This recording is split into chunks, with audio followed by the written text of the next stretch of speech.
इंसान जितना जड़ वस्तु की तरह जीता है वो उतना ला मजहब के करीब जाता है।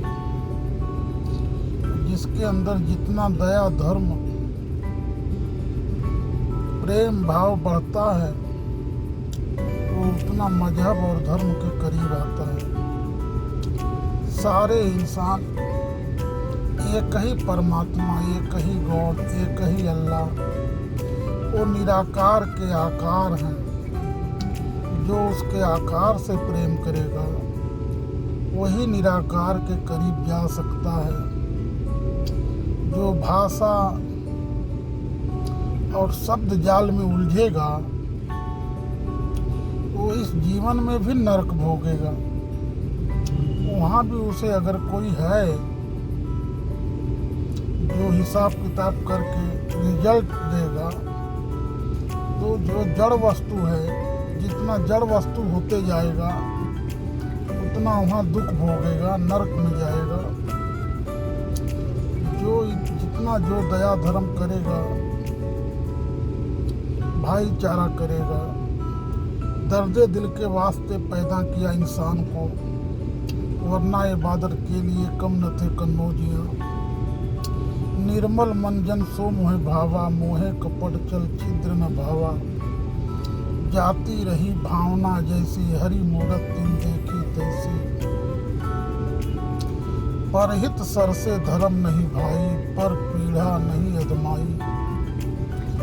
तो जो सोच विचार के जी रहा है, सबको एक मालिक की रचना देख रहा है, सबको एक परिवार देख रहा है, जो वसुधैव कुटुंब के अर्थ को समझता है वही मजहबी और धार्मिक हो सकता है। जाति और धर्म और मजहब आपके जिस्म की पहचान है। जैसे हर दुकान के, हर रोड के, हर इलाके के अलग अलग नंबर और साइन बोर्ड होते हैं, इसी तरह हमारी जाति और धर्म अलग अलग होते हैं, लेकिन सबका मूल सार ये है कि जिसके अंदर जितना दया प्रेम बढ़ता है वो उतना परमात्मा के करीब जाता है। जिसके अंदर जितनी निर्दया जड़ वस्तु बनते जाता है उतना वो प्रभु से दूर जाता है। किसी को बुरा लगे माफी चाहता हूँ। सोच समझ के जियो। ये जज, वकील, पुलिस, इतने सारे जो कानून, दंडनीय अपराध है, अपराध, जेल, ये सारी हमें जानवर होने का प्रतीक है। हम अगर मानवतावादी प्रचार करें, एक मालिक की रचना समझें, अपनी मृत्यु को हमेशा याद रखें, तो ये चीज़ें बहुत सारी कम हो जाएंगी और सारे लोग आनंद से और निर्भय होकर जिएंगे। हम मूर्छता और निद्रा में जीते हैं और ये भूल जाते हैं अपनी मृत्यु को, तो हम अपराध की ओर धीरे धीरे बढ़ने लगते हैं। अपनी मृत्यु को सदा याद रखो। ये शरीर भी जब हमारा नहीं है, ये मेरा शरीर भी मेरा नहीं है, तो मेरा क्या है? ये आंख बंद करके गहराई से सोचो तो आपको अनुभव होगा। सबसे बड़ा ज्ञान है अपने से किया हुआ अनुभव। वही भगवान होता है जिसको आत्मज्ञान प्राप्त होता है। तुम भी जिस दिन ये महसूस कर लोगे कि सबका मालिक एक है, हम रंगमंच के कलाकार हैं, जैसा खेल दिखा के जाएंगे वैसा वहाँ फल पाएंगे, तो हम भी आत्मज्ञानी हो जाएंगे। कोई देवदूत ने वो आत्मज्ञान दे के नहीं भेजा है।